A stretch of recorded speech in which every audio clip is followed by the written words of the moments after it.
Welcome to Art Walk with Cassie.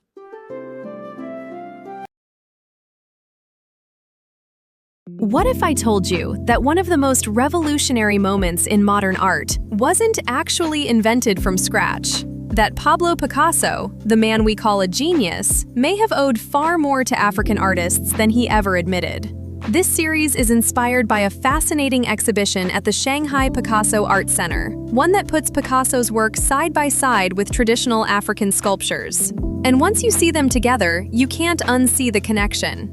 Wood carvings, stone sculptures, and oil paintings on canvas from Zimbabwe were hung side by side with Picasso's works, the pairing seamless and natural. Those geometric faces, those sharp, angular contours, those bold, almost provocative blocks of color. You could barely tell which came from the hands of African craftsmen and which from the most expensive brush of the 20th century. The most stunning moment came when I stood before a reproduction of Les Demoiselles d'Avignon and turned to look at an African figurative sculpture beside it. The resemblance made me catch my breath. The angular faces of the demoiselles, the deep-set eye sockets, the mask-like expressions, they were near kin to the African carving standing next to them. Unfortunately, the exhibition itself offered almost no elaboration on the relationship between the two.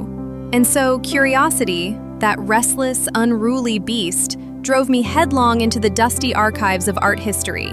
I wanted to understand one thing. What exactly happened between Picasso and African art? Before we talk about Picasso, we need to get acquainted with African art itself. After all, if you don't understand the origin, how can you understand going back to the origin? When most people think of African art, the words that come to mind are primitive and rough. These labels aren't entirely wrong, but it's a bit like saying Mozart's music is pretty good. Technically true, but woefully insufficient. African art, especially its sculptural tradition, has several very distinct characteristics. First, geometric abstraction. African sculptors never tried to copy a human face. They rendered eye sockets as sunken triangles, carved the bridge of the nose into a sharp ridge, and reduced the neck to a cylinder. The human body, in their hands, became a symphony of geometric forms. Second, spirituality over decoration. Most African masks and sculptures were not made to be looked at, but to be used.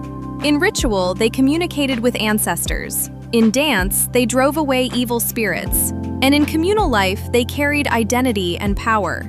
The value of a mask lay not in how closely it resembled a face, but in whether it could allow the wearer to fully transform into another being. This is a creative logic fundamentally different from the European aesthetic tradition.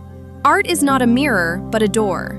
Third, a deep connection with nature. African sculpture draws its materials from the earth: wood, stone, bone, and clay. Carvers often worked in accordance with the natural grain and form of the material itself, rather than forcing it into a predetermined mold. The natural curve of a piece of wood might become the curve of a torso. The original grain of a stone might become the lines of a face.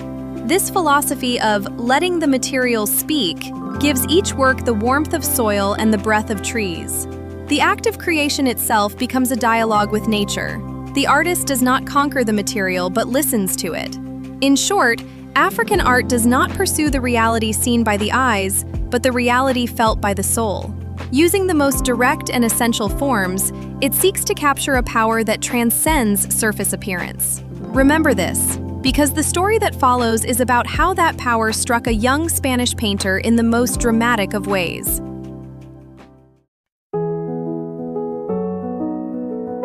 So much for today. I'm so glad you could make it. I'll see you soon. Take care.